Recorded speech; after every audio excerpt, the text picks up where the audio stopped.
السلام علیکم عزیز طلبہ، آج ہم کلاس ہفتم کے جغرافیہ کے اگلے عنوان کے ساتھ حاضر ہوئے ہیں۔ آج کا جو ہمارا عنوان ہے وہ پاکستان میں اہم معدنیات کی تقسیم۔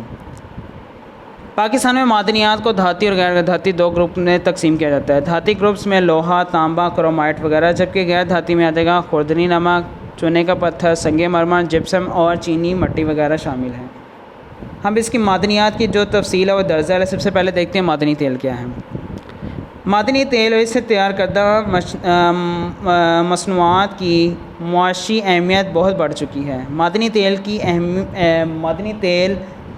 اہم مصنوعات میں گیسولین، مٹی کا تیل، ڈیزل، موبائل آئل، موم اور کول تار وغیرہ شامل ہے۔ 1975 میں پاکستان میں oil and gas development corporation limited کے قیام کے بعد تیل کی تلاش کے کام میں کافی پیش رفت ہوئی۔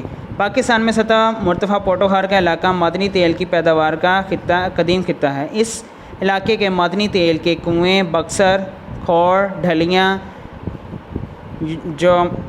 جو یامیر، منوا، توت کوٹ اور سارنگ، میال اور آدھی قزائیاں وغیرہ میں واقع ہیں۔ زیر سندھ کے معدنی تیل کے اہم پیداواری علاقوں میں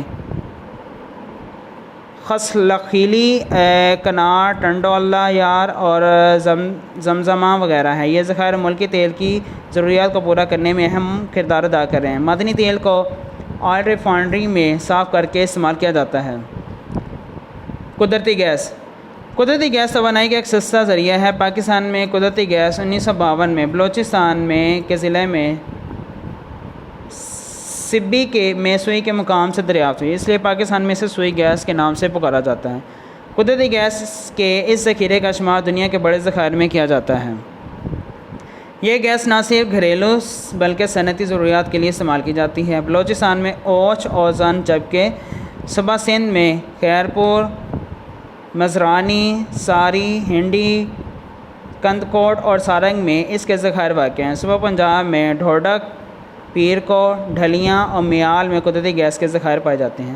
عزیز طلبہ، اس کے جو باقی ٹاپک رہ گئے ہیں، باقی اس کی جو ہیڈنگس رہ گئی ہیں وہ اگلے ٹاپک کے ساتھ پھر پڑھیں گے۔